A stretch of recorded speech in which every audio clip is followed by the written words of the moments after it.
Kellerman Show. Max Kellerman Show on ESPN Radio. The Max Kellerman Show on ESPN Radio. What's up, nerds? ESPN Radio. What's up, nerds? Quite a show we have in store for you today. Check it out on ESPN Plus, the ESPN app, Sirius XM Channel 80, and on your smart speaker. We got a power struggle in Tampa? Is that what's going on? I don't think that's what's going on. Well, but I'll talk about that in a few. A lot of people think that's what's going on. That's why you listen to this show. Because I keep it 90. Give yourself some wiggle room, but keep it 90 at least. You can reach me at 888-SAY-ESPN. That's 888-729-3776. The Max Kellerman Show, presented by Progressive Insurance. All guests join me on the Shell Pennzoil Performance Line. COVID has pushed back a game, but I'll do my NFL whip around in about 10 minutes anyway. Be a part of Max Kellerman Nation on the Dr. Pepper call-in line, 888-SAY-ESPN. ESPN Nation's presented by Dr. Pepper. It's official. College football's back. And so is your favorite Dr. Pepper-loving college football town, Fansville. Head to a store near you to treat your inner college football fan to an ice-cold 20-ounce Dr. Pepper today. But first, it's time for Straight Talk, brought to you by Straight Talk Wireless. In a little while, I'm going to get into also some college football because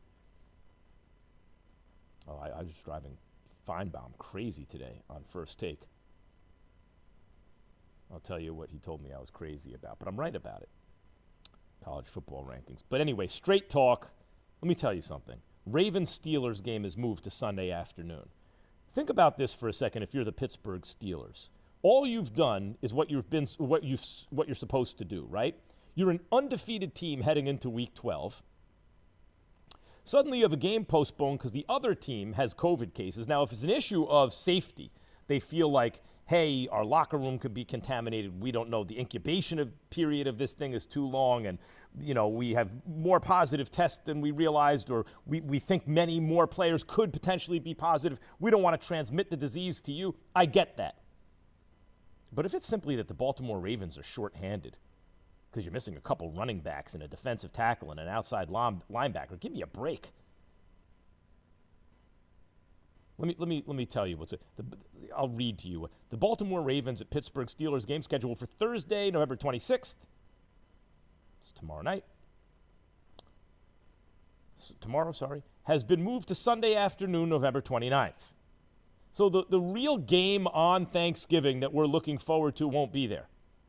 The Game Time and Broadcast Network will be announced later today. This decision was made out of an abundance of caution. This has really been quite a phrase in popular culture nowadays, an abundance of caution, to ensure the health and safety of players. Abundance of caution has come to mean it's not that we have to do it, but we'd rather err on the side of safety, to ensure the health and safety of the players, coaches, and game day personnel, and in consultation with medical experts. Okay, I can accept that as a reason, but let me just mention something. The Steelers had to move a game to accommodate the Titans, who apparently, as I recall at the time, broke protocol, right? That means they had to take their bye when they weren't expecting it. Now they play a million weeks in a row. This is an undefeated team we're talking about. Then they beat the Ravens, and now again they have to reschedule something. And look, the Steelers and that organization has been accommodating because during COVID, a deadly disease that has claimed the lives of 250,000 Americans, where more than 200,000 new cases are coming up a day, where there aren't enough beds in the ICU to accommodate all the new patients, right? I get it. It's serious. Don't mess around. And in the middle of all this, if you want to get through a football season, everyone's got to cooperate. And it's not going to be exactly fair. Some teams are going to get the short end. It's the way it's going to go. But just to be clear, the Steelers are the team gotten the short end. The Steelers are the team who now have had to move things twice, and it has nothing to do with them. And they're undefeated right now. The Steelers are in the middle of a special year. This is a special year. And, you know, this Ravens game, and I anticipate the Steelers will win, even though, look, they've played 44 times in this century. It's 22-22 heading into this year. I mean, this is it's the best rivalry presently in the NFL. And, you know, it has history, it has current stuff, recent stuff. They're both excellent teams. They're both proud franchises, multiple championships, all that stuff. So it's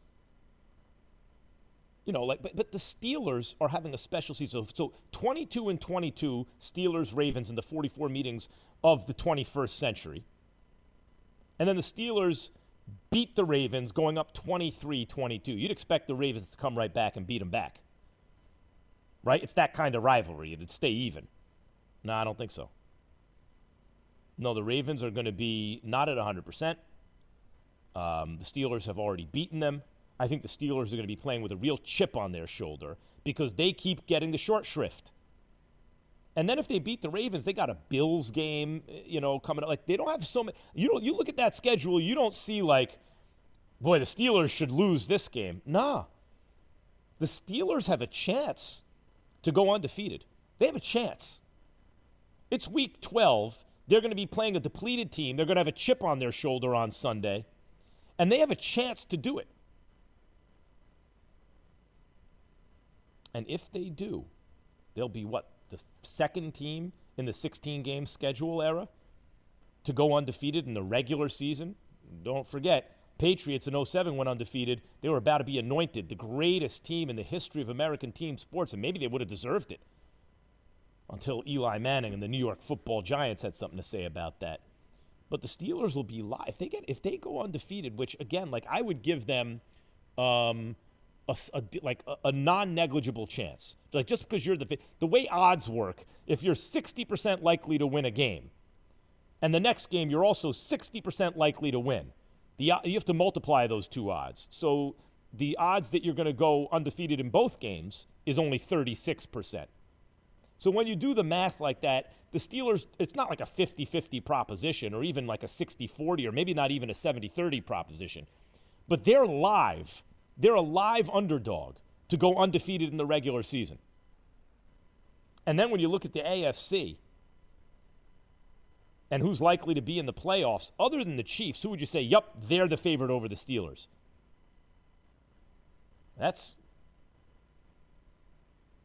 They could be in the middle of a special season, this Pittsburgh team.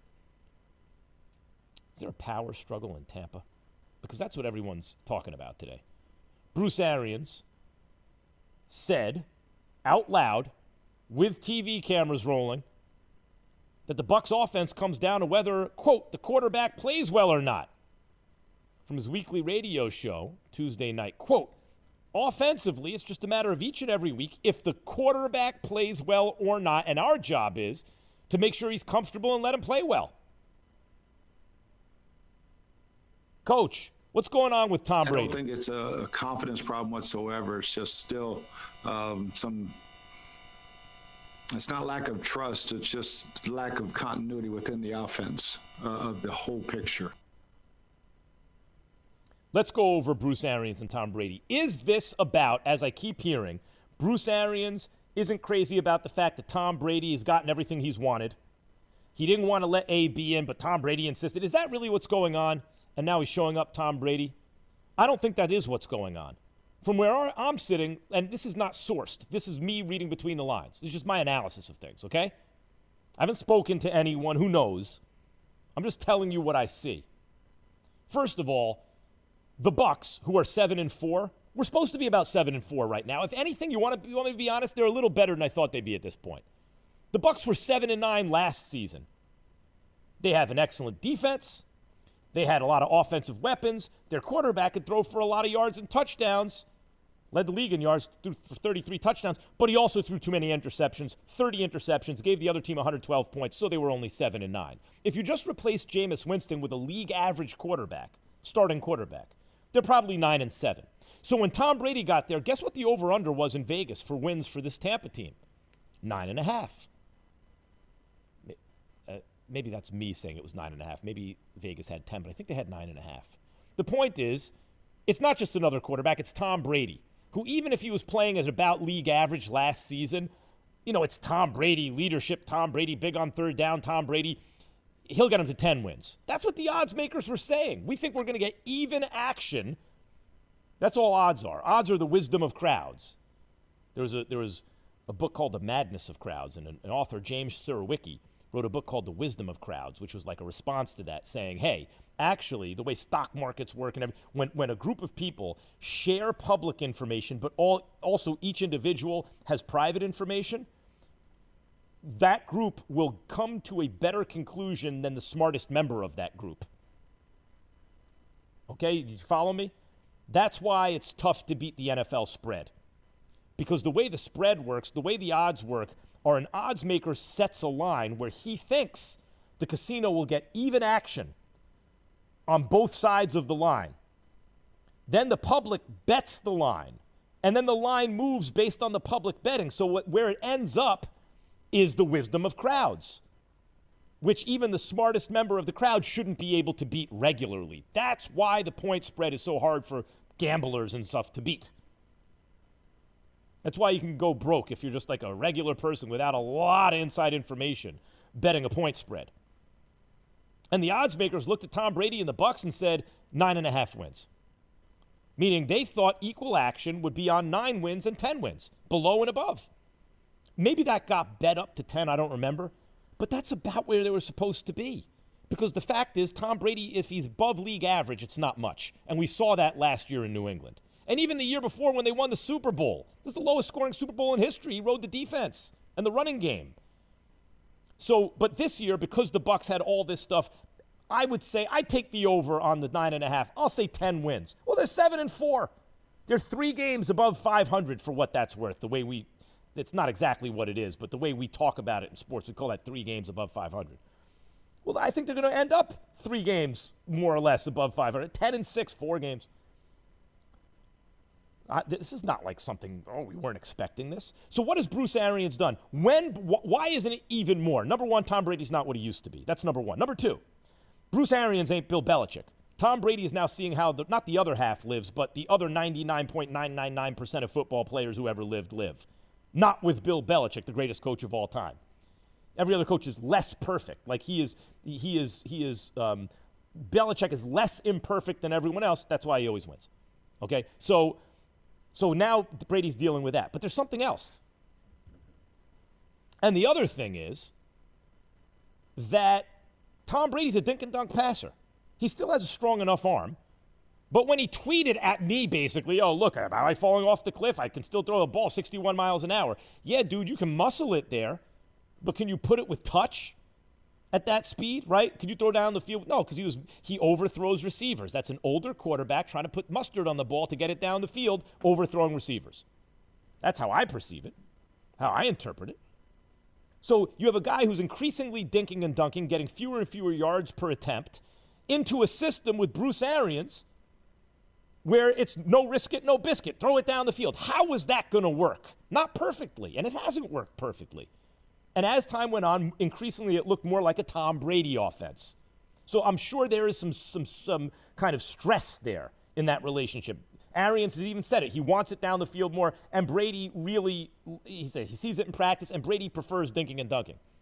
Sure, there's some conflict there, or some stress there. But really, in the larger scheme of things, a 7-4 team should have been about 7-4 right now. The kind of stress of the coach who wants it down the field versus the quarterback who wants to dink and dunk was predictable. But more than all of that, after week 1 loss against the Saints, what did Arians do? So, like, that stress is what people are talking about. But I think it's more than that. After week 1 against the Saints, their chief divisional rival, where there's COVID, no practice, they couldn't practice, and Tom Brady didn't have continuity, right? You heard Coach say that. But after week 1, the Saints beat him. Bruce Arians blames Tom Brady publicly. It sends the message to the locker room, and it motivates Tom Brady. Then they beat the Panthers week 2, right? They start getting on a roll. They're supposed to beat the Bears. Brady melts down mentally, along with his offensive line, right? He forgets how many downs there are at the end of the game. Arians covers for him. He doesn't publicly criticize him there, because Brady didn't need public criticism there. That would have been humiliating. Arians covered for him. He lied for him. And that's why I think Brady wouldn't tell the truth at the press conference. He never answered directly whether or not he knew how many downs there were, because he was covering for Coach, who had covered for him. That's good. You know how they responded to that? Beat the brakes off the Packers the following week. Then they lost to the Saints again. Arians criticized them again. Then they got healthy against, maybe it's just because they're playing the Panthers after losses sometimes, right? The Packers was a great win, but after the Saints losses, they played the Panthers. On the other hand, the Panthers don't have a winning record, but it's not like they're the Jets. If you beat the Panthers, they're a real NFL team. And he got healthy against them again. So Arians pushed the criticism button. It worked. After the week 1 loss, they won. He pushed the I'm going to cover for Tom Brady button. It worked after the loss to the Bears. They bounced back against the Pack. He pushed the criticism button again. It worked against the Panthers. And now they just lost to the Rams. And he's pushing the criticism button again. So far, Arians knows what buttons to push on Tom Brady. Now, they're playing the Chiefs coming up. Does that mean they beat the Chiefs? I don't think they beat the Chiefs, but I'll bet my money would be on the Bucs playing the Chiefs very competitively. I think they're going to be a very live underdog against Kansas City. And I think it will have something to do with how Arians is pushing Brady's buttons. That was straight talk. Raj, I need to see the straight talk. Well, you can do the straight talk, but we're not going to do the what we're going to do after it right there because you talk so much. Everything for less, only at Walmart. No, go ahead. You go ahead. You were talking. You keep talking. Because you talk so much, we can't do what we were going to do. Well, now after. I've concluded. 888-SAY-ESPN. I'm going to take calls. How do you like that? I'm not. I had something to say, Raj. You did well. It was nice. That's right. So now move the screen so I can see it. Let me tell everyone how this is working. Raj is in L.A. because of COVID, and I'm in New York, right? And so we are over Zoom, and Raj has my rundown and what we've planned out over Zoom. I would do it on my phone. I have the phone right here for those on ESPN Plus, but I can't bring it too near the equipment or it starts to buzz. So I'm completely dependent on Raj for that stuff. And now we could do an NFL whip around, Raj. If you don't want to we can do a card too, but I was thinking maybe we'll do the NFL whip around next time because there are so many good games. We can't get them all in 3.5 minutes. So you get to filibuster and talk more and hear your own voice for a little while, and we get to sit around and we'll do the whip around next time. 888-SAY-ESPN. I don't know. I thought the first segment we're talking about the Steelers and the Ravens, and we're talking about I just got a text. Speaking of that game, and I just got a text from Steve Mason because because of DraftKings. So he's like, "Oh no, what are we gonna do?" Because remember we had the Thanksgiving Day DraftKings all set up. Oh, damn. You know what? The Thanksgiving Day DraftKings set, me too. They weren't charging enough. So, I had $1,000 left over to spend, and I couldn't spend it. I was like, no, I like this team like this. It was great. I was $1,000 under the cap, and I was going to beat you guys silly with my lineup. Key players from this Ravens Steelers game, so now I'm going to have to adjust that. And we'll see what I can do, but I'm going to have to get someone else in there. But Steve Mason is freaking out right now and texting, wondering what we're going to do because he wants to root for the games and watch on Turkey Day, which we'll still have to do. But we'll see what Jamie. By the way, I noticed, and people, I'm going to get to the calls in a second, but I noticed, and Ryan Clark on First Take today took a shot at Turkey. Why everyone's it's open season on dissing Turkey. No doubt. We have a question coming later, including that college. I'm so sick of it. Question. I'm a big proponent of turkey. I love it. Deep fried turkey. Oh my God! You burn the house down trying to make it, but it's the best way to make ever. it. And I've done it the last couple of years as a smoker. 8-hour process. You have a baster at the bottom, and juice is going to top. That's the only way it's going to taste good. Other than that, it's trash. Smoker. First of all. That is turkey slander, which I won't tolerate on this show. Secondly, you're going to put what over a smoked turkey over fried turkey? You see how healthy I am? I can't be eating fried foods all the time. It's because you're a fried turkey. Jamie from Chicago, you're on the Max Kellerman show. Hey Max, how are you? What's going on, Jamie? So I want to talk to you about the Clippers real quick because everybody keeps talking about their point guard situation. Now, on draft night, I saw a lot of reports that the Boston Celtics were looking to get a lottery pick. All right, it's taking too long, Jay. All right, that's enough with Jamie. First of all, I was talking about football. Who could sit through that? Taking 5 years to get to the point, and we were talking about football. The Clippers, and all of a sudden he's talking about the Boston Celtics. Max Kellerman Show is brought to you by Shell V-Power Nitro Plus Premium Gasoline. I do love to hear my voice. It's true. And Raj failed to have the rundown in front of me, and so we'll do the NFL whip around coming up. I'm glad you take responsibility for that. Raj, will you tell everyone how you take responsibility for that snafu, that the producerial snafu? I take full responsibility, and we will do rundown next Thank week. you. Excellent. Thoughts on DK Metcalf chiming in on my idea from weeks ago to bench Carson Wentz. Going to get into that later. You can reach me at 888-SAY-ESPN. That's 888-729-3776. Raj, it's just like power rankings. You know what I mean? Everyone bites the idea and got no credit. Now everyone has power rankings. Unbelievable. Max Kellerman Show is presented by Progressive Insurance. All guests join me on the Shell Pennzoil. All right, Max, let's get down to it. Let's go to tomorrow's action, a classic Thanksgiving matchup between Washington football team and the Dallas Cowboys. 1 minute, go.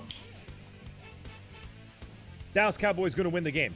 Washington's pretty good up front defensively. And you know something? For as bad as the NFC East is, I may not call it the worst division of all time anymore simply because there's no New York Jets in the division. You know, like, they're actually NFL teams. Washington does certain things well. The Giants have been playing defense well. Dallas has been just beat the Vikings. Vikings just cleaned out the NFC North, but lost to the Cowboys. And the Eagles, for all their problems, are capable of beating some NFL teams. I like the Cowboys here. I like the direction Mike McCarthy has the team going in. I noticed it first against the Eagles three games ago, 4 weeks ago now. He had them ready to play, and they scored on that first drive. And even though they lost by 2 touchdowns, I said, wait a minute, McCarthy is coaching these guys up a little bit now. I can start to see it. And then against Pittsburgh, they almost beat Pittsburgh. That's an undefeated team. And then against the Vikings, they actually beat the Vikings, who were on a roll. The Cowboys are better. All right, of course, in the game of Ravens and Steelers, we're hoping to see that tomorrow night, but you already talked about your feelings on that, so let's just stick to on the field, Ravens and Steelers. Steelers are going to win the game. I think the Steelers are better. I think the Ravens would be very motivated, but given what just happened, I think the Steelers will have extra motivation. They're going to play with a chip on their shoulder, and the Ravens won't be at 100%.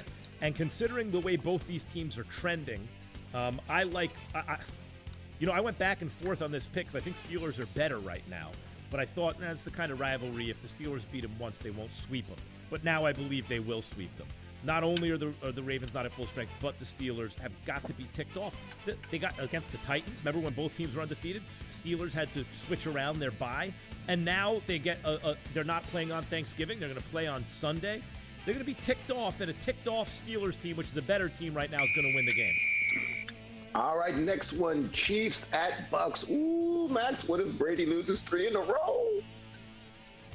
No, I'm so tempted to take to say this is an upset alert because this is actually a good game. The Bucks have a very good defense. The Chiefs' defense has not been playing well, and Brady will be impossibly motivated. And by the way, you know what kind of receivers he has? It's not just that Gronk can catch a ball or Mike Evans can catch a ball. Look what they do after they catch the ball. Did you see that play Mike Evans made? It was He's still dragging him. You see, and by the way, Gronk, he's dragging them. Right now, there are defensive backs being dragged somewhere by Mike Evans. And Gronk is that kind of player, too. So given the kind of guys they have on offense, given the level of their defense, given the way the Chiefs have played recently, which is not great, I would say upset alert, but I just think the Chiefs are too much. I think the Chiefs win an excellent, tight game against the Bucs. Should be highly rated. All right, now moving on to my favorite quarterback to watch right now, Justin Herbert and the Chargers versus another fun quarterback to watch, Josh Allen and the Bills. Bills are better than the Chargers. Bills are going to win the game. They're at home and they're better. Now, Justin Herbert, I think, is already better than Josh Allen, and I think a lot of Josh Allen nowadays. Justin Herbert is a special talent. What really, the analogy I like that was used on, I want to say it was Get Up, was he, like, the comp for him may be Mahomes. The way, like, as soon as he touched the ball, it was like, damn. It's not just that this dude has that look like Tua or Burrow, right? Or like Dak did in the beginning. Or Romo for that. Oh, he has that look of a winner, right? No. It's that when the ball comes out of his hand, you go, damn. Yeah. That was pretty. Like, oh, look what just happened to that. He is a special talent, but the Bills have too much. Their defense is too good, and Josh Allen is also quite good. The Bills are going to win that game at home. Speaking of that throw, our Warren Sharp, who will be coming on the next hour, had a video on his Twitter. I don't know if you saw that one. Ooh, Justin Herbert throwing in the end zone and came down. All right, AFC South matchup, Titans and the Colts. Low-key good game, man. Real good game and a real good matchup. I like the way Phillip Rivers is playing. When you look at this Colts team, you say they kind of have everything they need. They're maybe the most balanced team. Even when people were saying, remember a couple years ago, the Cowboys have the best roster. This is what people were saying 2 years ago. And I understood at the top, or maybe it was even heading into this season, in terms of top shelf talent, the Cowboys may have had the most top shelf talent players before the debacle of this season actually began. But when I looked at in terms of who actually has the best roster, top to bottom, including depth, I like the Colts. The only issue was I didn't believe in Phillip Rivers anymore. And, of course, the lesson is always just when you give up on a guy, no, you should have stayed patient. He's been excellent this year. The only thing they were missing was a quarterback. They have one now. I think the Colts win that game. It's an excellent matchup. Titans are a very good team. I like the way Rivers has been playing. I like the Colts at home. You can also hear that game on ESPN Radio. All right, next game, an NFC North Classic, one of the oldest rivalries, Bears at Packers, Max. Packers next. I hit the whistle. Hit him the whistle. I don't need any time on that one. Hey. Come on. I mean, the Bears have the Bears have so much talent on defense. I'll start. They have an issue at quarterback, and more than that, All right, offensive next line. game. Hey, it's the quarterbacks, Kyler Murray versus Cam. Cardinals at Patriots. Ooh. I like the Patriots in an upset here. Look, again, Cam was driving them down the field. Now, the drive stalled at the 24-yard line. But what were you thinking as you watched that game, Raj? Because I was thinking, here comes Cam and the Pats. That's what I was thinking. And it was a one-score game. And again, that was, they keep playing quality teams and either beating them or nearly beating them. So, who was it this last week? Hold on, now I'm blanking on the team. No, they beat Baltimore. No, they beat Baltimore already. It was a quality team, and I'm blanking completely. I forgot. Look it up there. The whistle. Me too. Anyway, the point is, they beat Miami, they beat the Raiders, they almost beat Seattle, they almost beat the Bills, they almost won last week. That tells me their quality is actually pretty good, and I like them in an upset at home again against Arizona. And the next game, the Saints at Broncos. Will we see Taysom Hill throw a little more of this game? Will we see it? Remember when I said the thing about the Texans they lost to, by the way. It was the Texans. I just remember now. Yeah, it was the Texans. Right, it was the Texans. The Texans are also and by the way, it wasn't just the Texans. That's Deshaun Watson. That was the game. If you've been waiting for the real Deshaun Watson to show up, Deshaun Watson was excellent this past week. So the way I said about the Giants, there's no Jets in the NFC East right now. Oh my God, that team just can't do anything, right? That's how I feel about the Panthers. I think and I mentioned that earlier in the show. I feel the same way about the Broncos, especially if Drew Lock's there. I feel like a win over the Broncos is a win. That's it's not just of course you can beat them. You sleep on the Broncos, they'll beat you. But the Saints are going to win this game. Obviously, they have a quarterback who knows the offense, who can run, who can throw it and read well enough and read the defenses fast enough. And they have their defense looks fantastic. They do. And that's the second game on ESPN Radio's double hitter. And the Saints are number 3 on your power rankings, by the way. Go ahead and sneak in a call, Max. Sneak in a quick one before we get out of here. All right. I don't know how to pronounce this. Ciaron from South Carolina. How do you pronounce your name? He's gone. Cully from New York. You're on the Max Kellerman Show. Michael from Cincinnati. You're on the Max Kellerman Show. Hey, Max. How's it going, bud? Hey, just 2 quick points, man, and then I'll hang up and listen to your call. I agree with you. The Bucs at 10-6. I'd say maybe 11-5. I don't see them beating Kansas City. Yep. Like you said, Kansas City's just it's Mahomes. They're too good. And go ahead. I think the Bucs are also a very well-rounded team. The Bucs can really play on both sides of the ball, and what they needed was a quarterback who didn't throw a lot of picks. And they got that in Tom Brady. But it's not a perfect matchup philosophically with a guy who wants you to throw it down the field and Tom Brady who prefers dinking and dunking, especially at this point in his career, right? For that reason, a 7-9 team, you put, as I said, Nick Foles stays healthy with the Bucs. He's 9-7, right? You want to give Brady credit over that, make him 10-6, maybe 11-5. I think that's about right. And that's where they're headed, by the way. They're 7-4. Are people surprised? News from Max Kellerman Nation. Michael just hit us up on the Dr. Pepper call-in line. Is turkey getting a bad rap? Boy, I'm hot about this. No doubt. Doubt to him about becoming a GM. Do you think Daryl Morey could be an NFL GM? Well, Daryl Morey, maybe. I don't know a Daryl Morey. That's what you've been saying. Daryl Morey, on the other hand, yeah, I think he could be a GM probably in the NFL, but I wouldn't recommend it. You know, like he has expertise in basketball, and it may be folly to think that just because a guy is a very good general manager, and really, I tell people that about like the radio talk or TV talk business. The subject is incidental, right? The subject matter. You're not peddling software. If you have the hardware, you can run any software program. So I think he probably could be an NFL GM. But he is very used to running that NBA software. And to switch that up and make that NFL all of a sudden, there are probably other GMs who are also very good at GMs who are much more used to running those programs and probably would be better. And don't make fun of the way I pronounce my O's. Next one. By the way, I said no. I said no doubt. You didn't say it. Or did I? All right, but hey. Okay, there you go. Well, here's the one everyone's been waiting for. Turkey is the most overrated Thanksgiving food, yo. Nah, son. Watch your tongue. Listen, it's not Thanksgiving without turkey. And I know there's ham put out. Stop. Turkey is Thanksgiving, and turkey's an underrated food. It's become underrated. Yes, the side dishes, mac and cheese, sweet potatoes, whatever else. Yes, they are more flavorful and stuffing and gravy, and I'm getting hungry. But the point is, yes, they're more flavorful than turkey. But it's not Thanksgiving if there's no turkey. It is the prerequisite. Even if you say, even if you say there are more important things than a strong arm for a quarterback, right? Like reading defenses quickly, it's more important. The leadership's more important. But you can't be one if you can't make the throws down the field. That's the point. Turkey is essential. It's the most essential ingredient. And by the way, turkey, when done right, is delicious. All right. I beg to differ on that. We don't have time. And speaking of not being able to throw downfield, someone will bring Cam in as a starter next season. I'll tell you something else about a turkey leg. You want to feel like a British king? You take a big turkey leg on your thing, you eat it with the grease on your face. Why don't you eat it any other time of year if it's so damn good, huh? How come you only eat it once a year? I do. I eat turkey constantly. I don't. I eat turkey a lot. Someone will bring him in as a starter next season. No doubt. No doubt.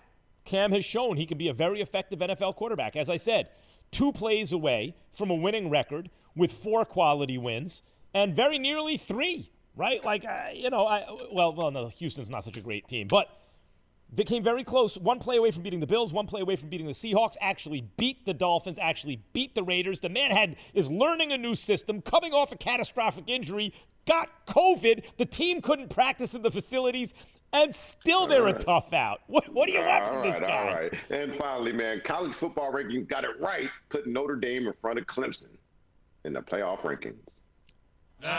Nah, son. Look. I don't want. Well, to be fair, they actually won. Shut up. Look, here's how it is. Clemson,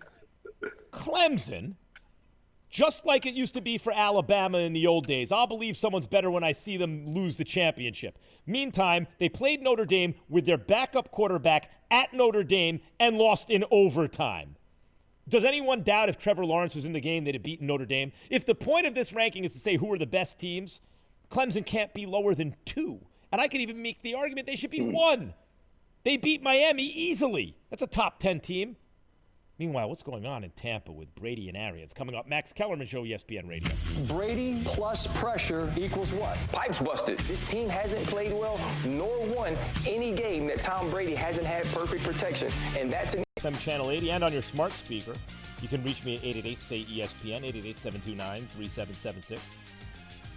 Can Lamar turn it around versus the Steelers? It's a tough defense to turn it around against in a big rivalry game, especially when you're not at 100%. Talk about that in a few minutes. The Max Kellerman Show is presented by Progressive Insurance. All guests join me on the Shell Pennzoil Performance Line. By the way, this Maradona news, I remember in college, Maradona was probably in his early 30s, arguing with people who, wasn't a big soccer fan and, arguing with people about where different athletes ranked in terms of popularity or effectiveness in their sport, whatever. And Maradona's name would come up. And he was still an athlete, still world-class athlete, early 30s. And man, how time flies. Like you blink, and it's very sad news that he has passed away at the age of 60, far too young. And I had to do a double take. Wait, Maradona's 60? How did that happen? And then I realized, 25 years plus.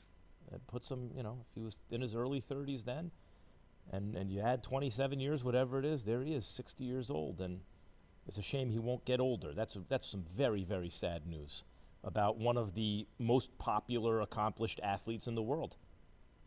At any rate, Steelers-Ravens is rescheduled. This is the second time the Steelers have had to be accommodating.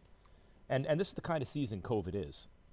The COVID season, COVID has made this NFL season, if you want to get through it, in the absence of a vaccine, which is coming down the pike but isn't here yet, and they made a miraculous progress on the vaccine, right?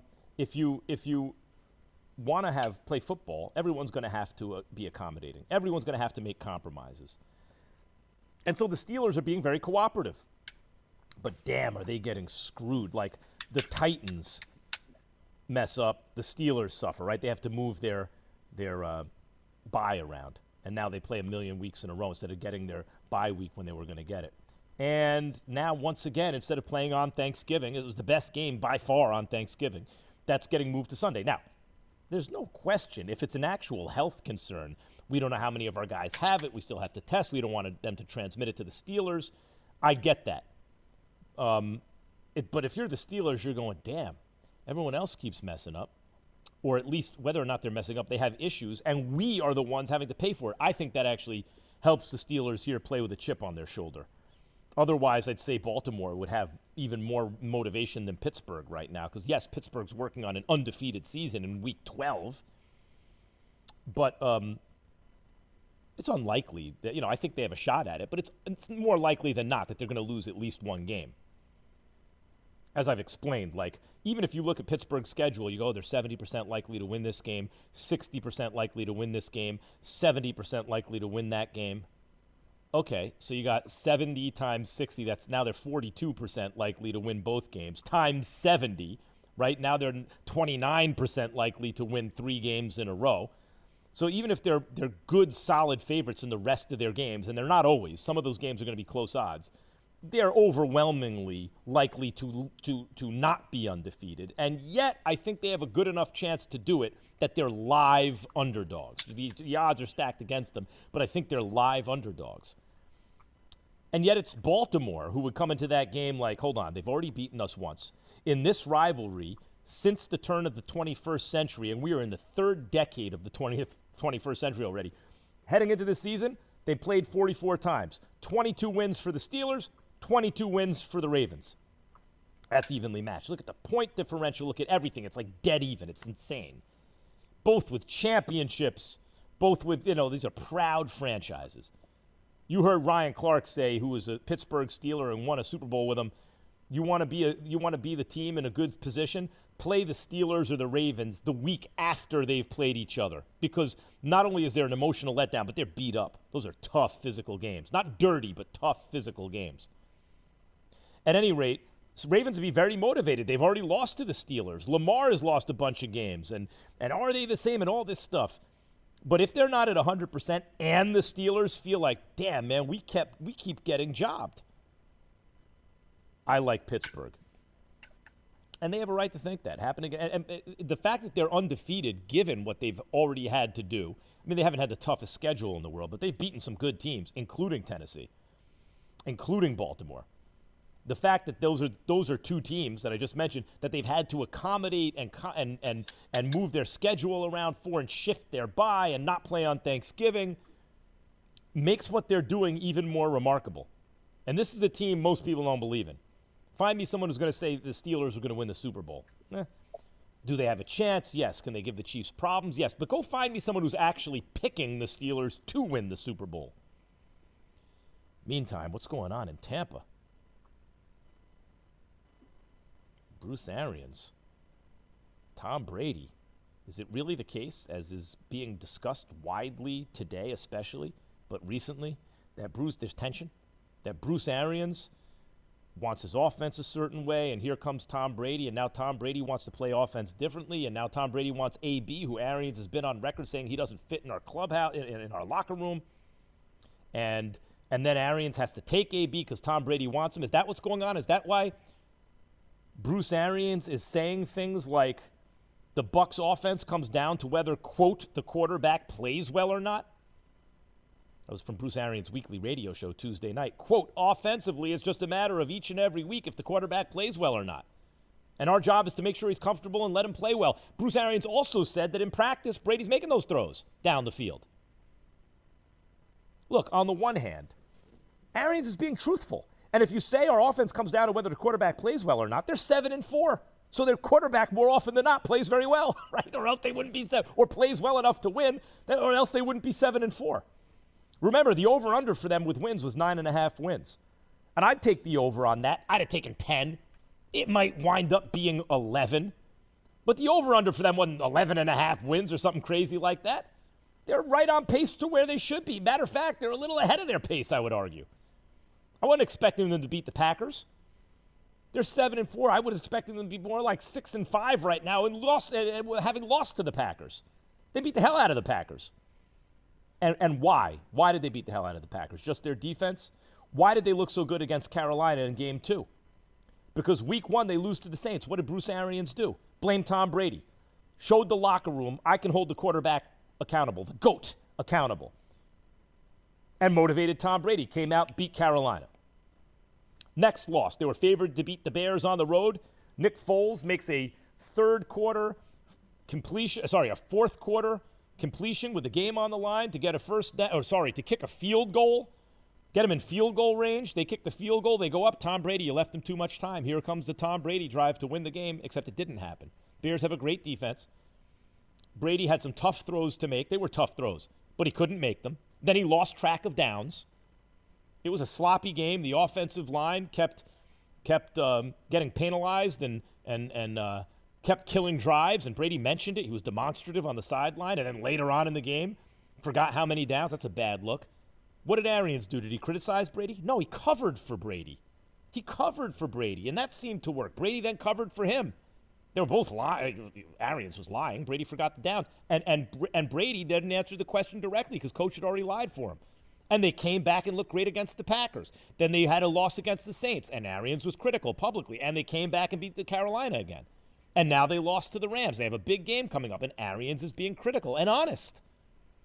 I think you have to give Arians the benefit of the doubt. Is there tension between one guy who'd like to dink and dunk and another guy who wants to throw the ball down the field? Sure, I'm sure there is. But I don't think that's what's going on. I don't think that's why Arians is talking this way. I think he intuitively understands what buttons to push. He's been successful so far pushing them. I expect Tom Brady and the Bucs to play very well against the Chiefs. I don't like them to win, but I think that's going to be a tough, close game. And I think Arians so far has deserved credit for a difficult situation to manage, and he's managed it to 7-4 so far. Warren Sharp joins us on the Shell Pennzoil Performance Line, inventing custom predictive NFL analytics at http://sharpfootballanalysis.com. Just remember, sharpfootballanalysis.com. Warren, you there? Happy Thanksgiving in advance. Happy Thanksgiving to you, my friend. Now, let me ask you something about Brady and his struggles. Arians, I felt, was being honest. I think Brady is quarterbacked the team to a 7-4 record under difficult circumstances. That's about where they were supposed to be, if anything, a little ahead of the pace, in my opinion. How much do you think of what's going on is tension between a no-risk-it, no-biscuit coach and a dink-and-dunk quarterback? How much of this do you think is Arians just trying to push Brady's buttons? And how much of this is much ado about nothing? I think a lot of it is pushing buttons. I think that's primarily the reason why any coach would say something. It's either protecting their how they believe they're perceived, or it's to push buttons. And in this case, I definitely think it leads a little bit more so to the button-pushing element of this. He wants this offense to look a little bit better, but I think they need to look internally at what they're doing and realize that I know you've got a system, but is your number one priority to win games? If your number one priority is to win games, you need to really look long and hard, and he's not taking back play calling from Byron Leftwich. That's fine. Allow Byron Leftwich to call plays that are going to work for this offense, because right now a lot of what this team is doing is first down runs that gain nothing, and they're one of the top 6 most run-heavy teams on first down in the NFL, and they have the 3rd worst production out of those runs.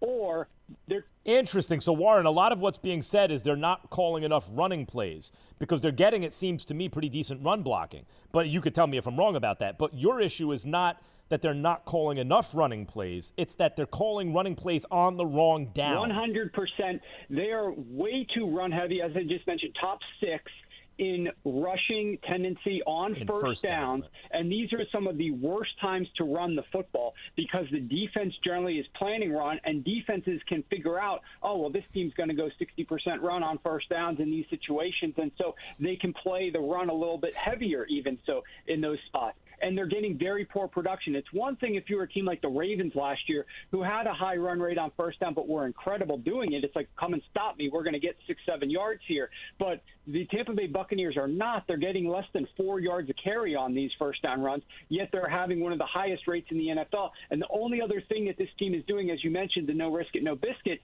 is chucking the ball deep down the field on these deep shots on first down. Although Brady is throwing interceptions, Warren, with the game on the line, he's failing to lead drives, and he's throwing picks. Yeah, well, look, what did Tom Brady do well in New England? If we backtrack to what he was doing in New England, where he was commanding an efficient offense when they actually had weapons there, they were a very high pass rate on early down football team. They avoided third downs quite frequently. They were not a big chuck offense down the field, and they were not a massive run on first down team either. They were balanced, but they avoided third downs due to their efficient play calling on early downs, and that's what they are absolutely not doing enough of in Tampa Bay. Too many runs on first down, too many deep shots that are getting zero out of them. They're interceptions or incompletions, and this team is left with a lot of second and long situations, and that's not going to help avoid any third down. So, Warren, you brought up Lamar and the Ravens last year, and you opened my eyes to a campaign you went on explaining to people Lamar Jackson doesn't have a passing problem, as people tried to kind of frame it, or at least as it seemed. You said and proved, I thought, he was the most accurate passer at age 21 in the history of the NFL, and that included guys like Peyton Manning. Now, that doesn't mean his trajectory will take him to be the most accurate passer by age 23 or in his prime ever, but it does, suggest he has a chance to be a really good passer. Meantime, it seems to me that teams have taken away the middle of the field. They've taken away the outside runs. They have dared him to beat them with the vertical pass outside the numbers, and he has been unable to do it. What is now tell me what's actually happening. Has the league simply adjusted to him and he has not yet adjusted back? Are they in the process of adjusting back? Is it a coaching issue? Or is Lamar failing to develop as a passer that would keep him on pace with how precocious his passing was at age 21? So a little bit of all of that is true. There's a lot of things at play here. You got personnel issues. You never had the talent at the wide receiver position to begin with. Secondly, you've got defenses that are making adjustments and crowding the box a little bit more, daring them to throw the football a little bit more. Thirdly, you've had a lot of injuries to that offensive line. You lost your run blocking tight end. You entered the season without Marshall Yonda, a future Pro Bowler. You lost your left tackle, Ronnie Stanley. So you've had injuries at the offensive line, and you don't have as much of a physical presence being able to run block. You have defenses that are playing Lamar a little bit differently, and Lamar has regressed a little bit. But you know what nobody is talking about? nobody is talking about the fact that if you look at first down passing, we talk about how great Lamar was last year. He was the unanimous choice to win MVP. Brilliant season. Do you know that he is having more efficiency when he passes the football on first down this year than he did last year? So what's the problem? So what gives, Warren, what gives with these teams? Not like, I understand, well, the analytics are saying we don't go by analytics, but if the data is there, and teams are much more data driven now than they used to be, and it says don't be so run heavy on first down, Bruce Arians, don't be so run heavy on first down, John Harbaugh. What gives? Why are they stubbornly sticking to a formula that is not really optimizing their chances? I have no explanation for what they're doing in Tampa Bay. I really don't. In Baltimore, you've got a situation where this is a team whose identity was this massively superior run-first team, and nobody could stop them last year. And they basically said, take last season, shift it forward to this year. We don't care that we don't have Yonda. We're going to do the same exact thing this year. And the only adjustment, if you remember in the offseason, Harbaugh was talking about, well, we want to try to be able to hit some more deep shots if the defense comes up and crowd the boxes. So Lamar's working on some of his deep passing. But they really didn't add any new receivers to help with those deep shots. And they're still not calling – they're running the ball more this year on first down than they did last year. And their runs are about 50% as productive from a yards per carry perspective. But you are saying, this is really interesting, but you are saying that in addition to that, schematically, Lamar has also regressed as a passer? He has. I mean, on first downs, he's still having efficiency, but defenses are playing more man coverage, and Lamar wasn't as good with man coverage last year, so defenses are doing more of what he struggled with. And his receivers aren't able to gain the level of separation. You know, these tight end targets to Mark Andrews down the middle of the field that were wide open last year, and Lamar was delivering them precisely with accuracy. They're being covered. Mark Andrews right now is being covered. Yep. So Lamar's trying to fit it into windows, and he's not hyper accurate enough to do that. And in some cases, you know, the receiver's dropping it, it's getting tipped, things of that nature. All right, Warren, this is great. So I have two topics. I have 2 minutes. We have a minute to do this, okay, each. The Steelers' chance at going 16-0. I understand mathematically it's a slim chance, but I feel like they're live underdogs here. What do you think the odds are? I think I would say maybe less than 50% with all the difficulties that they've got down the road. I will tell you this. Them losing this Thursday Thanksgiving game was massive, and people aren't discussing the fact that it would have given them a mini bye to heal up and rest up after this game before their next game. And now that's taken away. And they need it because the bye they were forced to take early because of the Titans' COVID situation means they didn't have a bye for a million years. But I think, Warren, it helps them because they'll have a bigger chip on their shoulder against the Ravens. And even a banged-up Ravens team, I think they'll need it. They will in this game, but it hurts them down the road in the remaining 4 games that they have.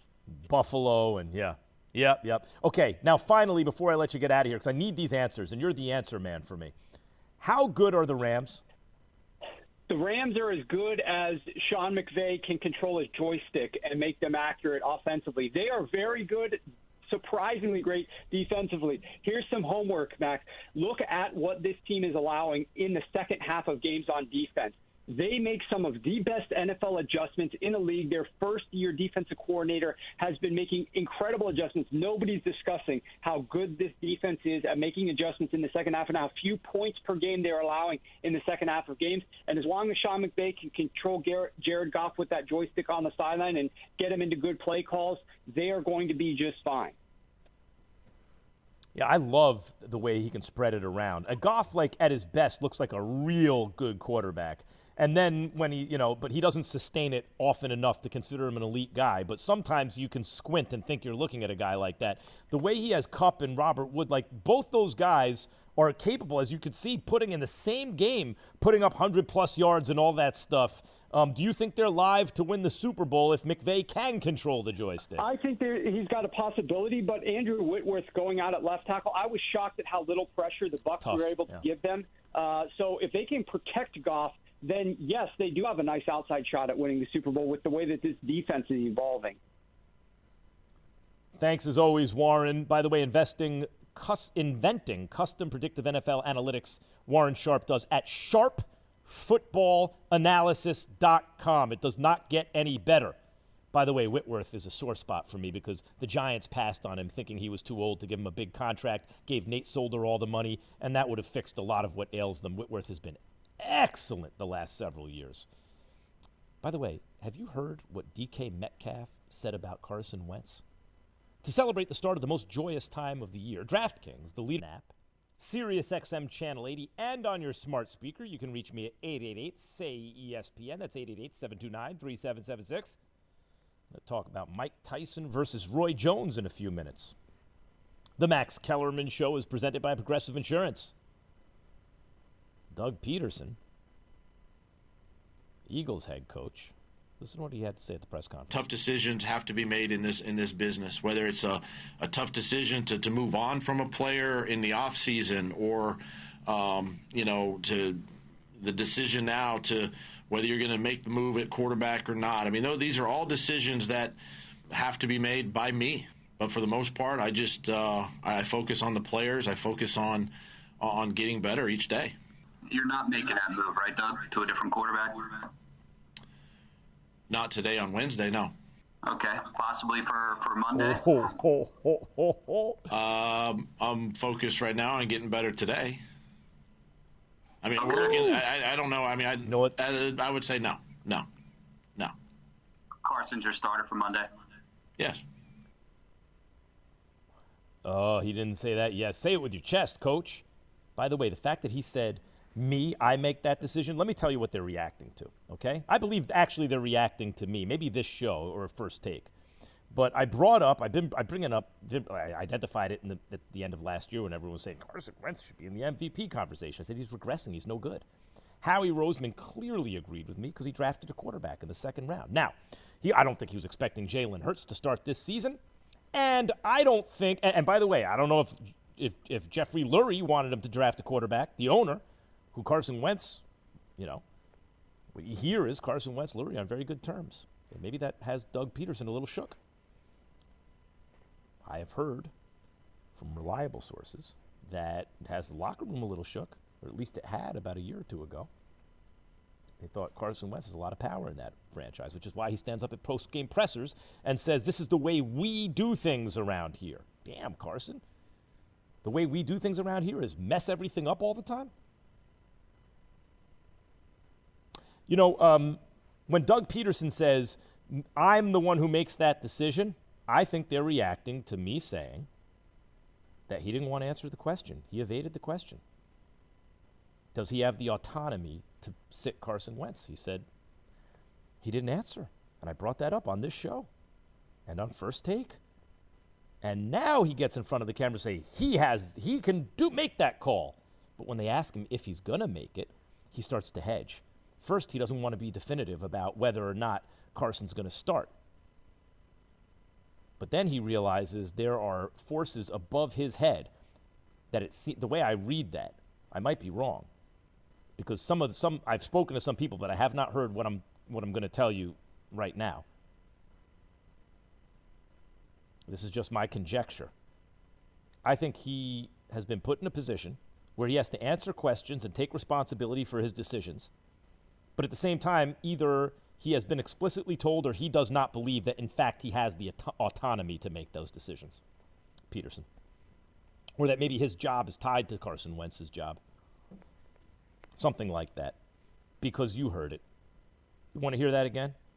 Play that sound again. Listen, first of all, just remember, when he was asked point blank if he had autonomy to bench Carson Wentz the other day, he didn't answer.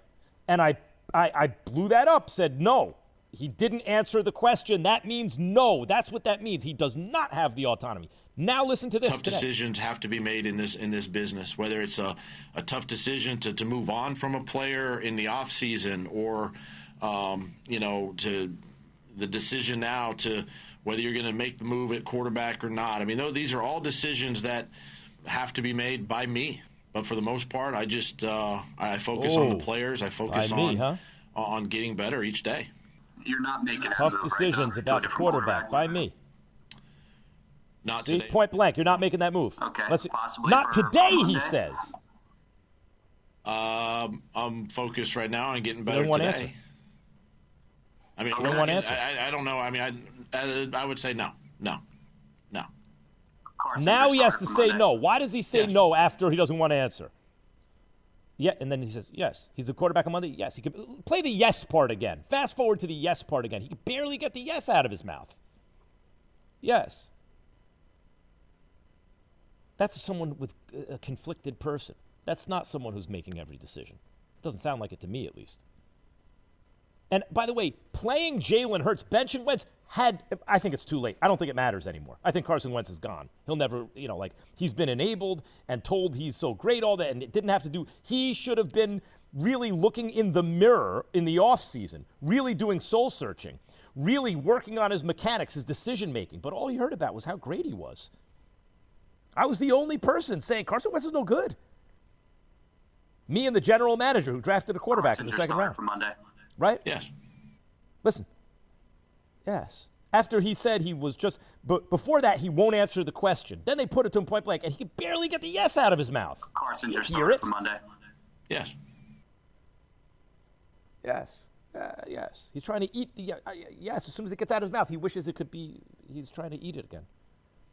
And that was after he evaded the question. He avoided the question before that. I'm focused on, first of all, he brings up whether you move on from the quarterback as a franchise. Then when they say, he said, today, I haven't made that decision. They said, what about Monday? He said, I'm focused on now. He wouldn't answer. And then finally they put him to a point blank and he barely can squeak a yes out. It's not about, or it wasn't about a month ago or 3 weeks ago when I said they need to bench Wentz. It wasn't permanently. It wasn't about Jalen Hurts gives him a better chance to win. I'm sure he's showing them very little in practice, which is why he hasn't had a shot yet. It's because you must hold the quarterback accountable to the team. You must. This is football 101. It's easy. Hold him accountable, unless he has a direct line to the owner. Then it's hard to hold him accountable, right? Donovan McNabb was sat down in the middle of a season. Andy Reid sat him down. Donovan McNabb led the team to an NFC Championship appearance that same season. He was held accountable, and then he led the team to an NFC Championship appearance. Carson Wentz is not only not held accountable, until very recently he was told how great he was. No matter what he did. You know why DK Metcalf says he wants them to bench Wentz? Yes, he believes they have an easier time beating Jalen Hurts than Carson Wentz, and he's right. Of course Carson Wentz is better than Jalen Hurts. That's not why you bench him. You have to sacrifice that week to save a quarterback's career, to save your own franchise quarterback, to save your own future. You got to hold him accountable. The Eagles refused to do it, and I believe it's because Wentz has that whole organization shook because he's got Jeffrey Lurie on his jack. He got him, can call him whenever he wants. In the old days, he would have said on speed dial, but now everyone just touches a button and a guy gets called. In the old days, I would have said he has Lurie on speed dial. ESPN Radio is presented by Progressive Insurance. Drivers who save with Progressive save over $750 on average. Mike Tyson takes on Roy Jones Jr. this weekend. Should you watch? You want to pay for that, yes or no? I'll tell you what to do. Last Take is next. This past season, technology took sports viewership to the next level.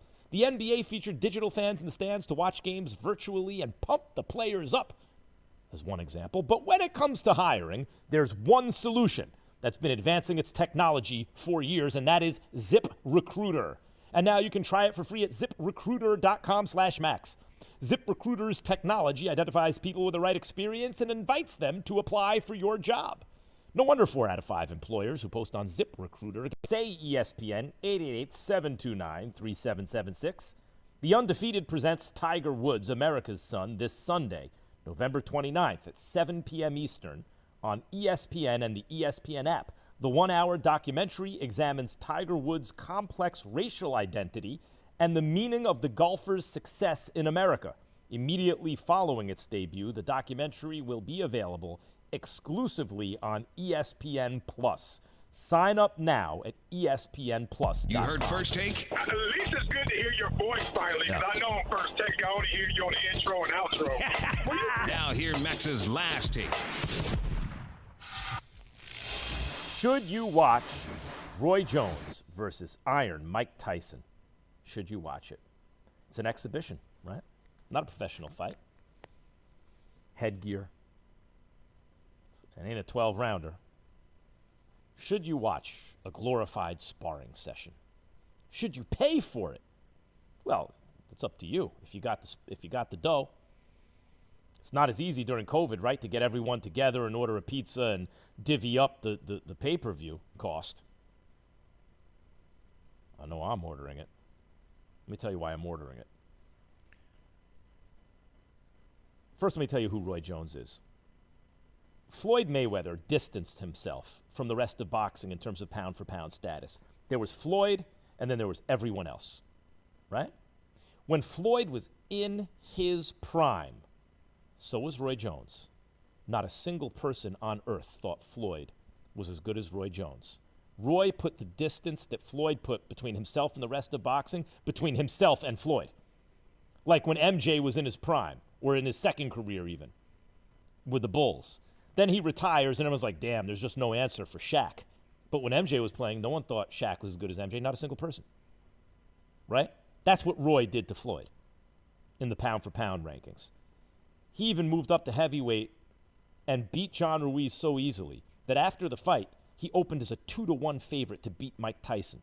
Understand, Roy started as a junior middleweight in the Olympics, got robbed of a gold medal, turned pro, destroyed the middleweight division, destroyed the super middleweight division, 160, 168, destroyed the light heavyweight division, 175, jumped up to heavyweight, beat a top 5 heavyweight easily, and opened as a 2-1 favorite to beat Mike Tyson. At that moment, I thought maybe this is the next Sugar Ray Robinson. Maybe Roy is the best fighter ever.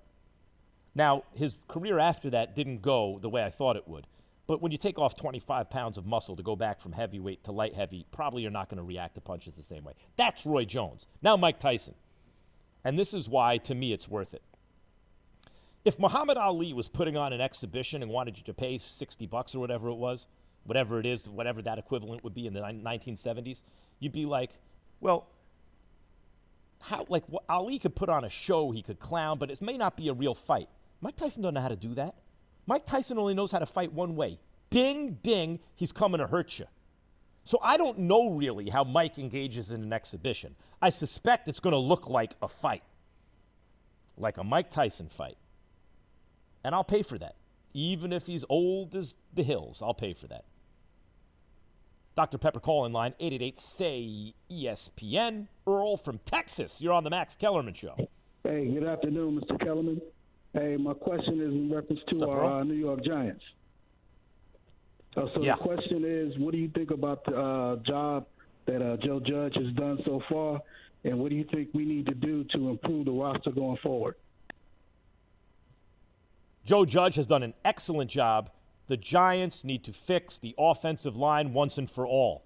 They can't worry about being good enough or investing. They have to invest massive resources into the offensive line and get that straight. And if they do, they'll have a running game. Daniel Jones will be better protected because that defense is coming along.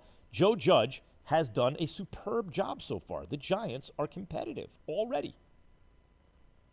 News from Max Kellerman Nation. Earl just hit us up on the Dr. Pepper call-in line. Oh, it's Thanksgiving. I don't like the turkey slander I've heard on this show today. And I don't like the idea that anyone thinks there's something better than frying turkey. In a deep fryer. You do it you deep fry turkey, it's the best thing in the world. Raj doesn't know what he's talking about. But anyway, happy Thanksgiving, everybody. Max Kellerman Show, ESPN Radio. It's Shea Pepler-Cornett coming up Thursday on Keyshawn.